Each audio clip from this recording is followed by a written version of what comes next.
Good afternoon, everybody, and welcome to the 7th annual Ray C. Anderson Foundation RayDay. Yeah, give it a big round of applause for that. How about that? My name is Rick Reitz. I'm going to be your host throughout the day. We're going to be going to several booths and chatting with some folks about green ideas, sustainability, and so much more. Of course, there's lots to do for each and every one that's attending this afternoon, including the kids. So kids, have fun, stretch your legs, do a little bit of running. That's what the green space is for. Now, first off, we're talking here with Wes Drips and Lauren Prunkel. They're with the David E. Shi Center for Sustainability out of Furman University. They've been here a number of years, and first of all, welcome. Oh, it's great to be here. We always love, this is always one of the highlights of our fall, to come down and represent Furman and the Shi Center. And Wes is the executive director of the center, and here, Lauren is one of their quantitative analysts. Welcome. Thank you so much. Now, you're from the Atlanta area. I am, yes, just north. Fantastic. Now, we're going to get into some questions, and first of all, we're going to talk about the mission of the Shi Institute for Sustainable Communities, and Wes, take it away. Yeah, and so really if you look at what our mission is, we are all about trying to analyze and address both campus and community sustainability issues. And I think what we do that makes it kind of interesting, we're very data-driven, we're always looking for kind of more solutions-oriented, and we're trying to actually take more of a systems approach to the way we look at many of these grand sustainability challenges. We do that in a way that is intended intentionally to be interdisciplinary, so we involve faculty, students, staff, and community members as our kind of key stakeholders. So it really is a collaborative, collective effort. Fantastic. Now, David E. Shi, tell me a little bit about David. He was a catalyst for this whole idea at the university, correct? Correct, yeah, so David was our 10th president and had a personal interest in sustainability, but as his president, I think he really was the first to make it one of our strategic pillars of the institution, and so that legacy is obviously continue on. We are now in our 10th year as a center, and so it really is, he's still very active and involved with the institution and with the center. His office actually still resides just down the hall. Now, speaking of the center, that by itself, I don't know if the camera can see it right here. Take a look at the complex. That's interesting in and of itself. Tell me a little bit more about that. Yeah, so David actually had a grand idea to partner with Southern Living Magazine. Southern Living Magazine, as you probably know, does an annual showcase home, and they had never done a green design showcase home that was going to feature the latest and greatest in kind of green technologies. So we partnered with them and actually built the house on Furman's campus.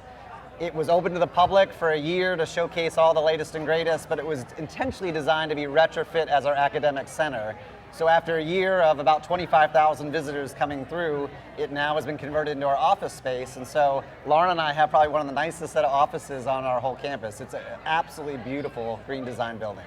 Do you have space for me to move in with you? Do I have to work or do anything like that? You'd have to work, yeah. We put you to work. That's going to be a problem.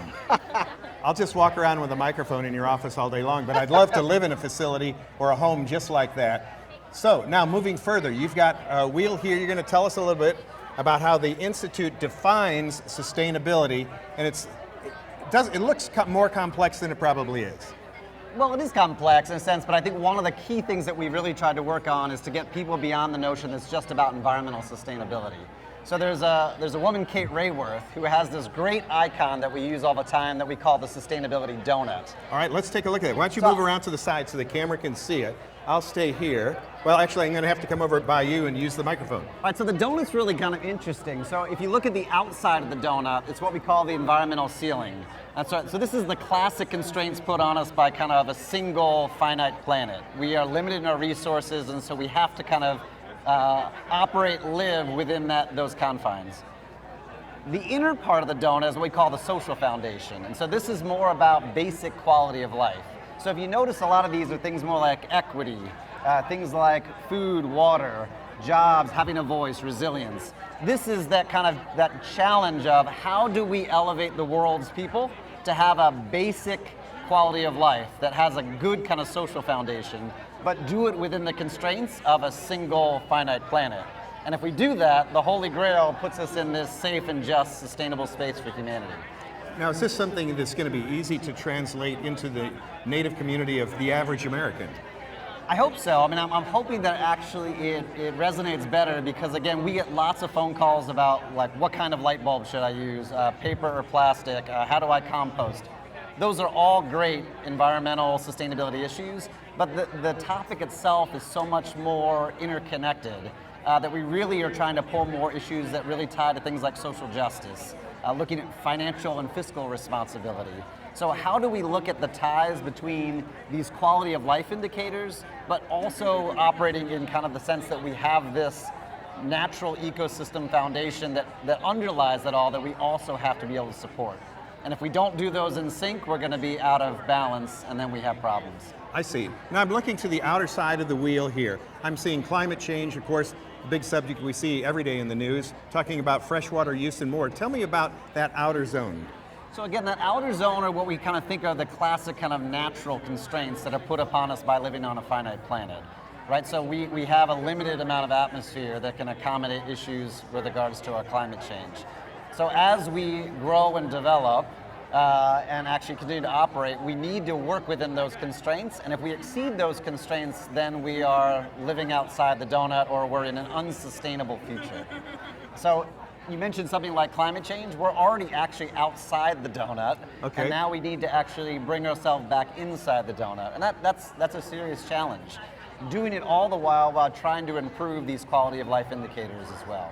So as you do this with students, you're bringing students in from around the world, certainly. Yep. I would say it would not be limited to the United States. So I'll bet you have a body of students. I know right here, Lauren, first of all, you're from Marietta, Georgia, just outside of Atlanta. What drew you to Furman originally? Actually, the sustainability science major did when I took a tour. I was very interested in this interdisciplinary approach, and it drew me to the university. Do you find this a unique program, difficult to find anywhere else in the world or North America? Yes, the sustainability science program is very unique to a liberal arts college, and is definitely one that's hard to find elsewhere. That's really wonderful. Let's go on. I want to talk, Wes, a little bit more. Now, what model or framework does the Institute apply when addressing sustainability issues? So as the donut kind of highlights, it's this interconnectivity. So I think one of the challenges, or one of the things that we're trying to bring, is more of a systems approach to how we look at these problems. So if you're on campus or working in the community, we tend to have a very decentralized approach where the left hand isn't talking to the right hand necessarily, yet there's clear connections between the two. So we've tried to actually bring that more holistic kind of systems approach where we bring all the key stakeholders that are involved on an issue, maybe it's waste, maybe it's energy, maybe it's transportation, to the table so that we can improve the efficiency and realize that interconnectivity. I see.